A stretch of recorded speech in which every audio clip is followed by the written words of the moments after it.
तो फिर ज़्यादातर रेप्स में आपको कोई प्रोटेक्शन ही नहीं है, ना तो कोई प्रोटेक्शन है, ना तो कोई कॉम्पनसेशन है, एविडेंस भी प्रिजर्व नहीं किया जा सकता। आप उसको जिस तरीके से अरेस्ट करना चाहिए अरेस्ट भी नहीं किया जा सकता। जबरदस्ती कैसे कर लेगा, समझ में नहीं आई मेरी बात। जिसके साथ बच्चे पैदा किएगा, साथ फेरा करेगा, वो आदमी कैसे कर सकता है ऐसा गलत काम। अच्छा। मैं नहीं मान सकती इस चीज को। क्या कोर्ट के पास एक पावर बन जाता है किसी चीज को क्रिमिनलाइज करने का? दूसरा, इसके मापदंड क्या होंगे और जो एक्सेप्शन आज के डेट में कानून में है उसका कोई बेसिस है या नहीं, और जो बेसिस है वो अनरीजनेबल है या नहीं। सवाल सिर्फ इतने ही थे। नमस्कार। ट्विटर पे एक ट्रेंड देखा, बॉयकॉट मैरिज।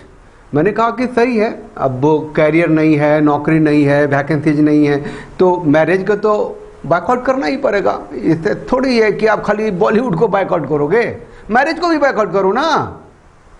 अंदर में जब गए तो पता चला कि बॉयकॉट मैरिज के पीछे का कारण जो है आपको हिला देगा।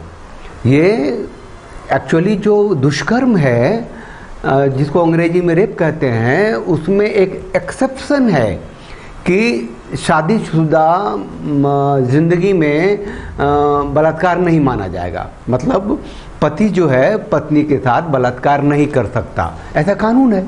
तो इसको बदलने के लिए कि भैया बिना कंसेंट के जहां भी कहीं सहवास होगा, शारीरिक संबंध होगा, वो बलात्कार होगा, इसको फेमिनिस्ट लोग चले गए हाई कोर्ट लेके। अब हाई कोर्ट में 2 जज साहब थे, तो एक जज साहब शिकदर साहब थे, उन्होंने कहा कि जब ऐसी बात है तो चलो जाओ, बहस होनी चाहिए, सुनवाई होनी चाहिए, है ना, उस पर कुछ कानून बनना चाहिए। और दूसरे जज साहब थे हरिशंकर जी, उन्होंने कहा कि ये तो खैर हमारा जुडिशरी है, जुडिशरी का काम कानून बनाना थोड़ा ही है। कानून है कि जो वैवाहिक संबंध है उसमें बलात्कार नहीं है, तो ये तो अनकॉन्स्टिट्यूशनल हो जाएगा ना। हम सुनेंगे जुडिशरी को कोई राइट ही नहीं है, तो स्प्लिट जजमेंट हो गया। और वो स्प्लिट जजमेंट मतलब कि जाएंगे ना सुप्रीम कोर्ट, तो भैया सुप्रीम कोर्ट में मसाला पहुंच गया। ये सवाल ये उठता है कि ये जो फेमिनिस्ट हैं, ये जो लेफ्ट ग्रुप हैं, ये जो नारीवादी लोग हैं, ये जो एडवा है, all India democratic women association जैसी संस्थाएं हैं, वो क्यों चाहती हैं कि वैवाहिक संबंध में बलात्कार को ठूसा जाए? वो क्या हासिल करना चाहते हैं? कौन सी पागलपन है? मतलब क्या कानून की कमी है? देखिए, एक करुणानंदी है, उसका एक छोटा सा बाइट सुनाता हूं, उनके साथ मैं साईं दीपक का सुनाता हूं, पहले इसको सुनिए। तो फिर ज़्यादातर रेप्स में आपको कोई प्रोटेक्शन ही नहीं है, ना तो कोई प्रोटेक्शन है, ना तो कोई कॉम्पनसेशन है, एविडेंस भी प्रिजर्व नहीं किया जा सकता। आप उसको जिस तरीके से अरेस्ट करना चाहिए अरेस्ट भी नहीं किया जा सकता। तो फिर एक बहुत बैलेंस जजमेंट दी है अभी तक जो हमने सुना है, एक बहुत बैलेंस जजमेंट है। ये भी क्लैरिफाई कर देता हूँ कि कोई ये किसी का पोजीशन ये नहीं हो सकता है कि मैरिज के अंदर या मैरिज के नाम पे कुछ भी हो सकता है। पोजीशन किसी का ये है ही नहीं, ना हमारा कोर्ट के सामने ये था। मुद्दे सिर्फ 2 थे। सबसे पहले, क्या कोर्ट के पास एक पावर बन जाता है किसी चीज को क्रिमिनलाइज करने का? दूसरा, इसके मापदंड क्या होंगे और जो एक्सेप्शन आज के डेट में कानून में है उसका कोई बेसिस है या नहीं, और जो बेसिस है वो अनरीजनेबल है या नहीं। सवाल सिर्फ इतने ही थे। एक अनकट वाले हैं, वो चले गए थे कनॉट प्लेस पे लोगों से पूछने के लिए, इसी स्प्लिट जजमेंट के बाद लोगों की राय लेने के लिए। भैया अनकट वालों, कॉपीराइट मत मार देना, मैं आपसे उठा रहा हूँ, लोगों को दिखाना बहुत जरूरी है। और अनकट वाले, आपका बहुत बहुत धन्यवाद कि इतना अच्छा आप लोगों ने लोगों से बाइट लिए। अब कुछ लोगों के बाइट्स हैं कि अगर विवाह में बलात्कार जैसी चीजें ठूस दी जाएं, क्या है उनका ओपिनियन, क्या है, सुनिए। अगर हस्बैंड वाइफ आपस में सेक्स कर रहे हैं तो उसमें कानून का क्या बीच में लफड़ा आई है? हस्बैंड वाइफ के सेक्स के बीच में कानून कहाँ से आ गया? कहाँ से आ गया सब? भैया आजकल मुकदमा से कानून ऐसा बनाया गया, जो औरत कहेगी वो सही है, जो आदमी का वो गलत है। सेक्स हो जाता है तो रजामंदी होती है, बाद में सब नॉर्मल, झगड़ा खत्म। एक बार हो जाता है तो बाद में नॉर्मल, और क्या। जबरदस्ती कैसे कर लेगा, समझ में नहीं आई मेरी बात। जिसके साथ बच्चे पैदा किएगा, साथ फेरा करेगा, वो आदमी कैसे कर सकता है ऐसा गलत काम। मैं नहीं मान सकती इस चीज़ को। एक्चुअली देखा जाए तो लेडीज़ के ऊपर बहुत सारे काफ़ी कानून आ चुके हैं, कुछ कानून लड़कों के हित में भी आने चाहिए। सेक्स नहीं कर सकते, बेनिफिशियन आगे नहीं बढ़ेंगी तो अब बीवी के क्या फिर, बीवी को मतलब ऐसा फिर भी क्या होगा भाई, ऐसा दिक्कत हो जाएगी नहीं? हाँ दिक्कत तो बहुत ज़्यादा हो जाएगी। हैं उनमें ये कह रहे हैं कि अगर गलत फंसा दे तो इसके बारे में क्या गलत कर, अब लेडीज है कुछ भी कर सकती है आजकल। आप किसी को देख को देख के अब देखने में कह दिया मुझे छेड़ा है तो उसे क्या कर लोगे आप, कुछ नहीं कर सकते ना उसको। आप देखो यार, प्रूफ करना डिसप्रूव करने में मिसयूज तो डेफिनेटली हो सकता है, because it's majorly upon the women to testify if she is been raped और नॉट। आपके हिसाब से ऐसा कानून आना चाहिए नहीं आना चाहिए? नहीं आना चाहिए ऐसा कानून, नहीं, बिल्कुल नहीं आना चाहिए। Yes, I think definitely it will make the institution of marriage very strong, because I think eventually the society is about empowerment. If women are empowered, then obviously you're in an equal relationship. लेकिन जैसे एक point of view कि ऐसा होता है क्या कि मतलब महिलाओं के साथ ज़बरदस्ती ज़्यादा होती है मर्दों के कंपैरिजन में? ऐसा तो नहीं होता सब, मैं तो नहीं मानता उस चीज़ को। दोनों की आपसी सहमति से ही सेक्स करता आदमी। सन्स ऑफ इंडिया और इंडिया सन्स करके एक डॉक्यूमेंट्री है जो पुरुषों के अधिकार के ऊपर है, पुरुषों की प्रताड़ना के ऊपर है। एक रिसर्च वर्क है, उसकी जो राइटर डायरेक्टर है उसको बुला लिया एक टीवी प्रोग्राम में और एंकर ने पूछ लिया कि आप लोग जो एक हाइपोथेटिकल सिचुएशन को लेकर के इनकलाब करते हैं कि इस कानून का मिसयूज होगा, क्यों करते हैं? तो फिर उसने जो कहा उस बच्ची ने, उस लड़की ने, सुनिए कि कहां कहां मिसयूज होता है। अगर ये कानून बना तो मैरिटल रेप का भी किस तरीके से मिसयूज होगा। It's Rajasthan Police's official affidavit to the Rajasthan High Court that 43% of rape cases that they investigated in 2017, 18, 19 were false.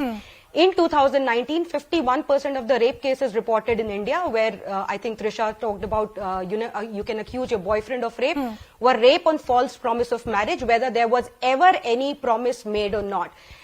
After the 2014 Arnesh Kumar judgment, which gave recourse to the husbands from immediate arrest by the police, we have increasingly seen 377 and 376 roped in matrimonial disputes, where the old father-in-law, brother-in-law would be roped in rape cases, and the husband would be roped in 377. You wouldn't see this phenomena before 2014, so it bars any imagination. Why would these criminal provisions would be brought in after 2014? Simple fact, they want to get the husband arrested.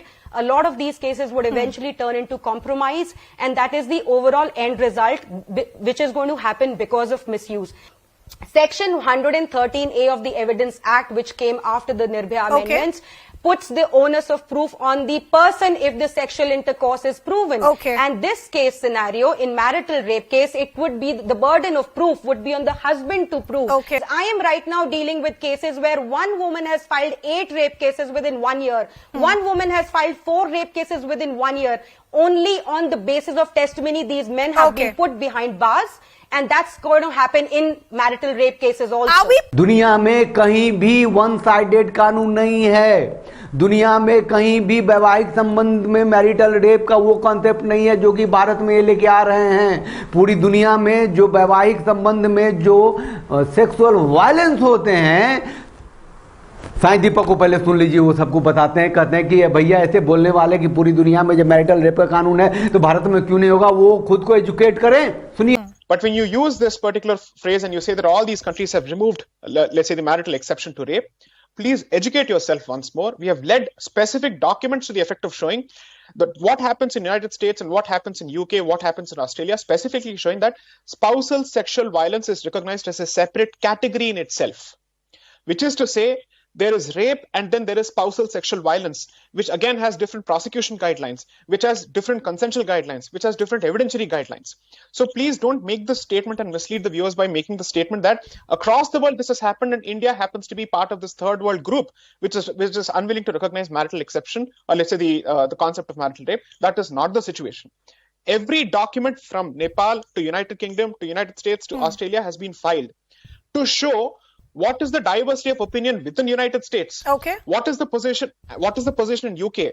So let's not mislead people into believing that India somehow has painted itself in a corner, which is not the case. Video लंबा होता जा रहा है, एक छोटा सा 10 second एक bite सुनाता हूँ। वो महिला हैं और वो कह रही हैं कि भैया बेडरूम में जब ये कानून आ जाएगा तो तकिया और बिस्तर तौलिए के साथ एक फॉर्म लेके सोना पड़ेगा, उस पर साइन जब तक करे नहीं घर वाली तब तक छू नहीं सकते। सुनिए।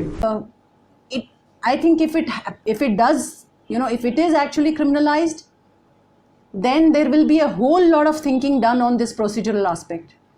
Some of my feminist friends say that the husbands will probably have to keep a form that, okay, tonight you please give your consent and then only I'm going to touch you. These are going to be real problems. देखिए, boycott marriage जो Twitter पे trend हुआ है उसका आधार है, क्योंकि जो कुछ सिक माइंड के फेमिनिस्ट हैं, मतलब कि डिप्रेस्ड हैं किसी न किसी कारण से, एगोनिज्म में रहते हैं, शायद परवर्शन भी हो कुछ खास किस्म का उनके अंदर, जो वुमेन एम्पावरमेंट का मतलब मेन हैरासमेंट समझते हैं, एक नई नई चीज लेके आते रहते हैं, अपने पागलपन को, अपने एगोनीज को, अपने डिप्रेशन को सेटिस्फाई करने के लिए करते रहते हैं, कुछ फंडिंग होती रहती है। भैया जब परिवार टूटेगा, ज्वाइंट फैमिली होगा तो एक टीवी से काम चलेगा, अलग अलग हो जाओगे तो 2 टीवियां चाहिए, 2 घर चाहिए, 2 फ्रिज चाहिए, अरे पूरा पूरा अलग घर चाहिए। कहीं ना कहीं इकोनॉमी भी जुड़ा हुआ इससे, ये एक साजिश है। देखिए जो ट्विटर पे जो ट्रेंड चला बॉयकॉट मैरिज, वो जस्टिफाइड है, वो जस्टिफाइड नहीं रहना चाहिए। वैवाहिक संबंध में दुष्कर्म को कानूनी आधार अगर मिल जाएगा तो परिवार टूटेगा। जो भी परिवार में है, स्त्री है, पुरुष है, सब इसके खिलाफ बोलिए, अपने फेसबुक पे बोलिए, इंस्टाग्राम पे बोलिए, व्हाट्सएप पे बोलिए, ट्विटर पे बोलिए, लाइव स्ट्रीमिंग कीजिए। ये वैवाहिक दुष्कर्म का कानून से परिवार को बचाइए, देश को बचाइए। चलिए चैनल को लाइक शेयर सब्सक्राइब कीजिए, वो घंटी दबा दीजिए जिससे कि नोटिफिकेशन मिलता है। सब्सक्राइब तो कीजिए ना। पिछले 2 महीने से 85, 86, 87, 88 हज़ार पे मेरा सब्सक्राइबर है, हमारा फैमिली है, टुगेदरनेस है। 1 लाख तो पहुंचना चाहिए।